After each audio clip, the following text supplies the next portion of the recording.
नमो अरिहंताड़म नमो सिद्धाड़म नमो आयरियाड़म नमो उपछायाड़म नमो लोय सब्ब साहुड़म एसो पंच नमुक्कारो सब्ब पावपणाचनो मंगलाड़म च सब्बे सिंपड़मम हवै मंगलम।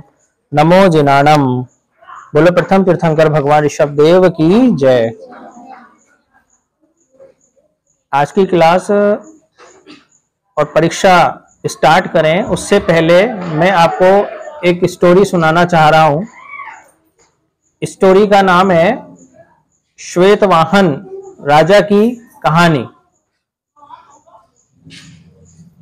श्वेतवाहन राजा चंपापुरी नगरी के राजा थे।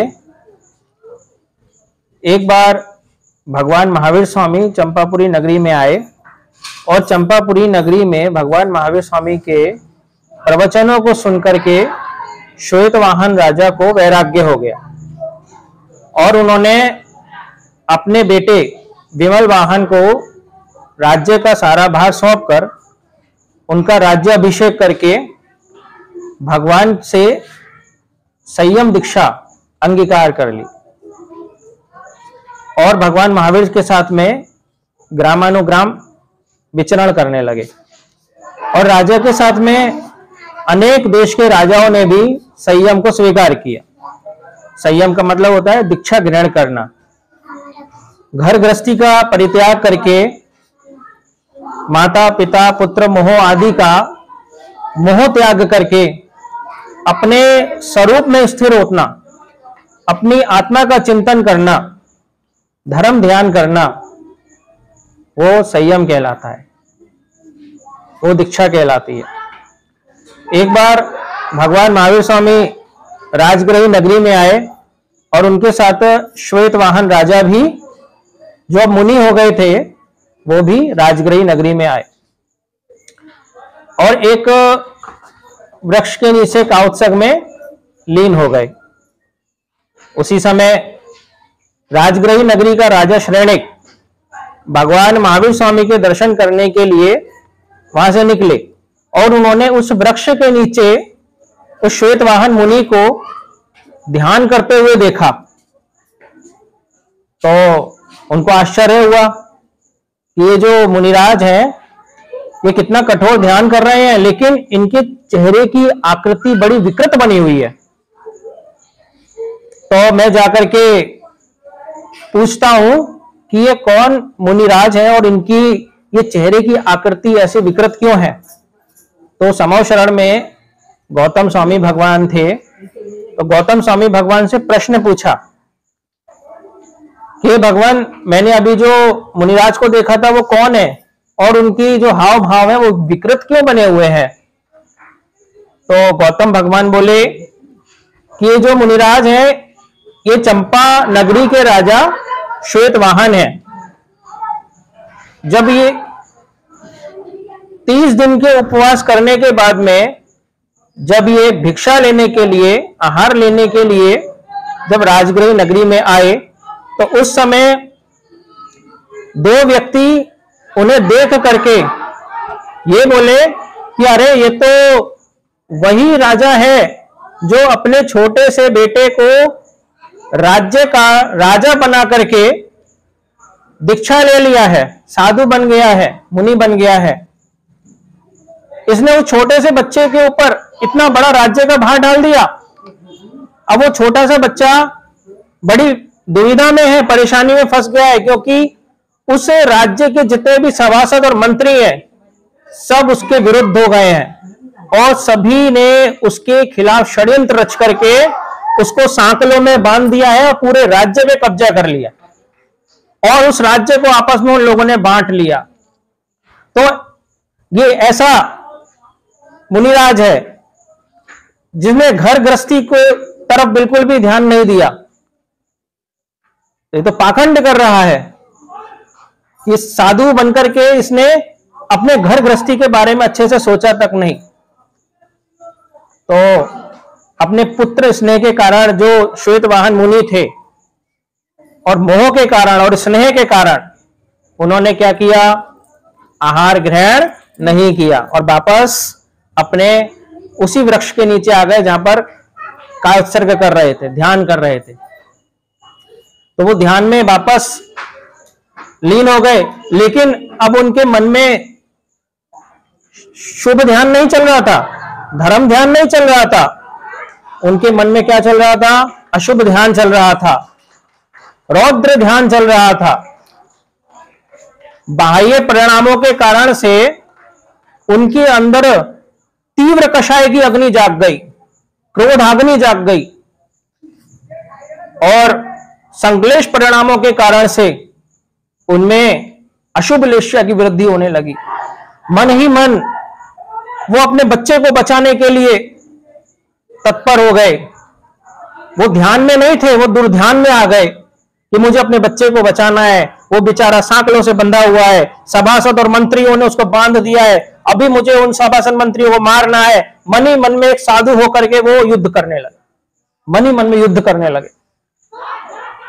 तो मन ही मन में युद्ध करने के बाद में उनके परिणाम कितने खराब हो गए कि उनका जो ध्यान था वो हिंसानुबंधी रौद्र ध्यान में बदल गया। मन ही मन में हम अगर हिंसा करेंगे ना मन ही मन में, तो हमारे अशुभ परिणाम हो जाते हैं। इसी के कारण उनकी जो चेहरे की मुद्रा थी वो बड़ी विकृत हो गई थी।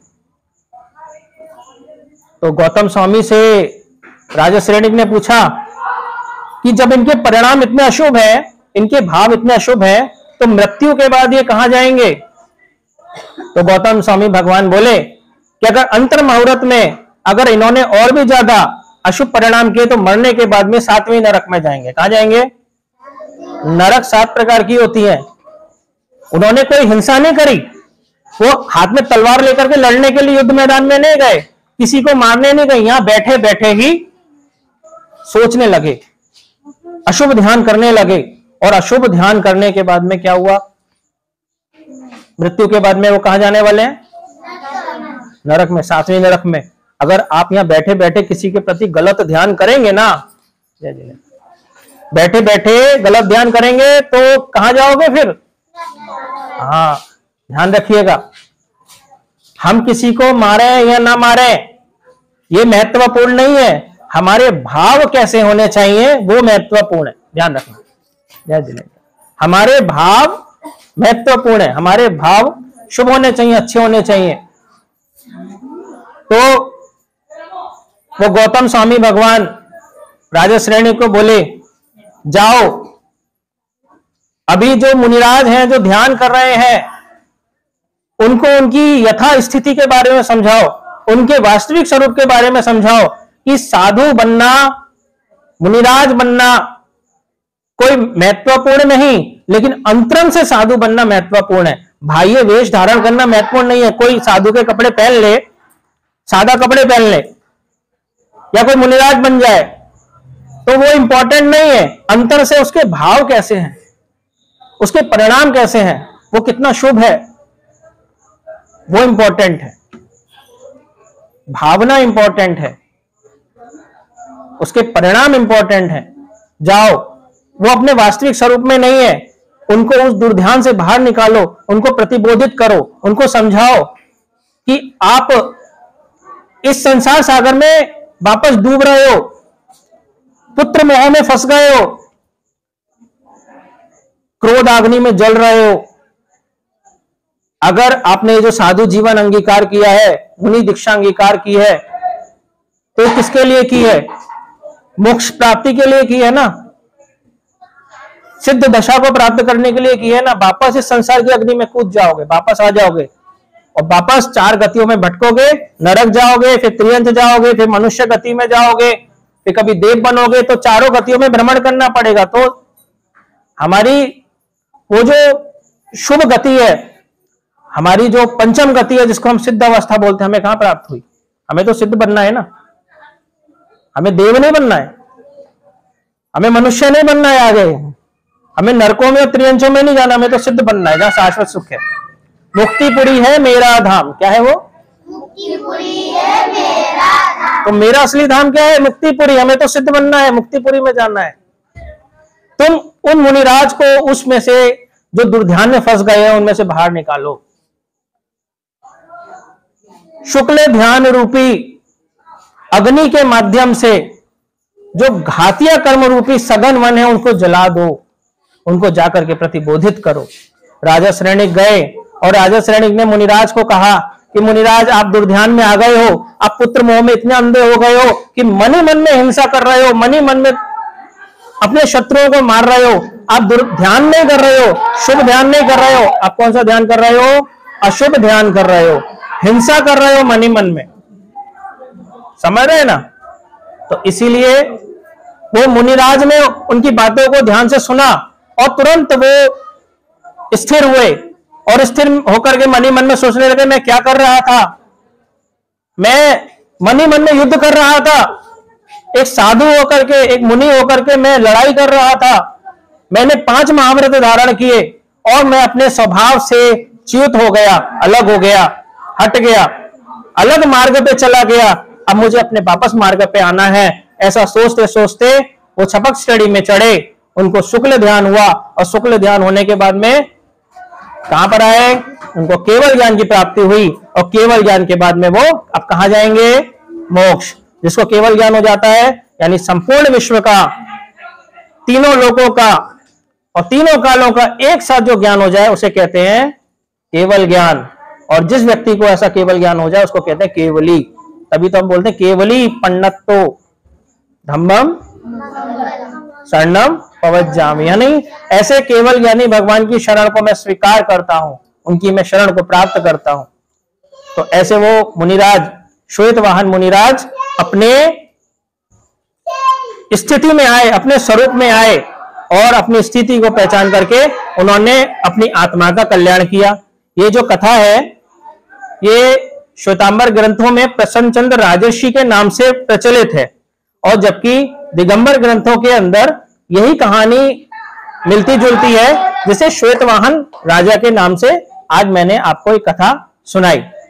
जिन आगम के विरुद्ध मैंने कुछ अशब्द कहा हो उसके लिए मिच्छामि दुक्कडम। जय जिनेन्द्र।